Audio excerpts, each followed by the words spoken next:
আসসালামু আলাইকুম। আপনারা কেমন আছেন? আশা করি ভালো আছেন। আলহামদুলিল্লাহ আমিও ভালো আছি। তো আজকে নিয়ে আসলাম নতুন একটা আনকমন রেসিপি। সেটা হলো, প্রথমে আমি কড়াই বসিয়ে দিয়ে তেল দিয়ে দিলাম, পেঁয়াজ রসুন কুচি দিয়ে দিলাম, দিয়ে পেঁয়াজটা ভালোভাবে ভেজে নিচ্ছি। ভাজা শেষ হয়ে গেলে এখানে মসুরির ডাল আছে, আর এখানে সব ধরনের মশলা, শুধু মরিচের গুঁড়া বাদ দিয়ে সব ধরনের মশলা এখানে। এখন আমি পেঁয়াজটা ভালোভাবে ভেজে নেব। ভেজে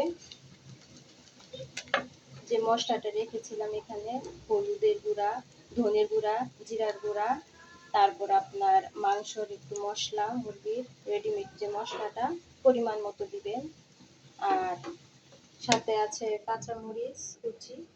তো আমি এই সব মশলা দিয়ে আজকে একটা আনকমন রান্না করবো। তো আপনারা ভিডিওটা দেখতে থাকুন। তো আমার পেঁয়াজটা ভাজা হয়ে গেছে। এখন আমি মশলাটা দিয়ে দিব। আগে থেকে যে মশলাটা একসাথে মিক্স করে একটু পানি দিয়ে মিশিয়ে নিয়েছিলাম, দিয়ে দিলাম মশলাটা। এখন মশলাটা ভালোভাবে আমি কষিয়ে নেব।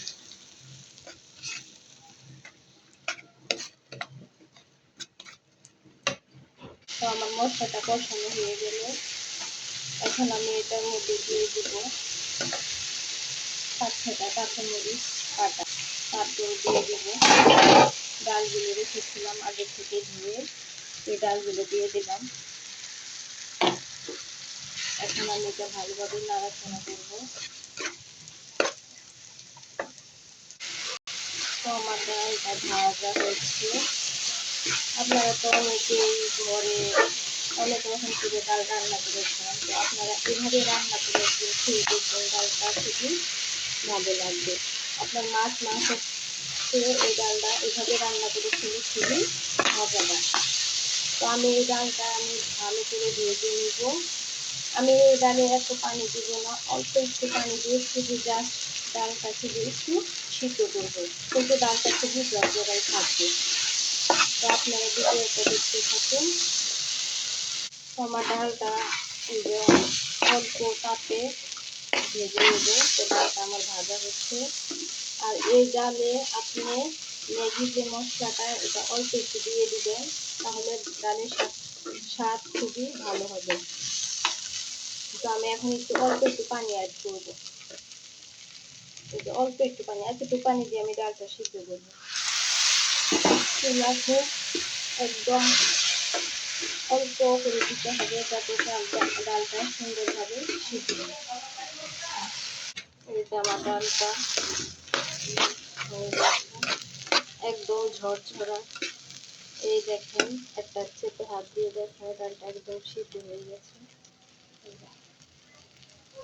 একদম সিদ্ধ হয়ে গেছে।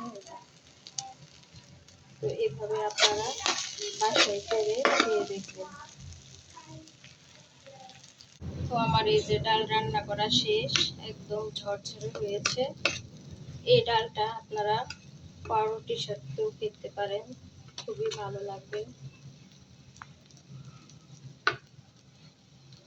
তো এই যে আমার ডাল রান্না করা শেষ হয়ে গেছে। এখন আমি এই যে সুন্দরভাবে পরিবেশন করার জন্য এই যে এর সাথে একটা শুকনা মরিচ, এমনকি এই ডালের সাথে আপনি এই যে শুটকি ভর্তা, আর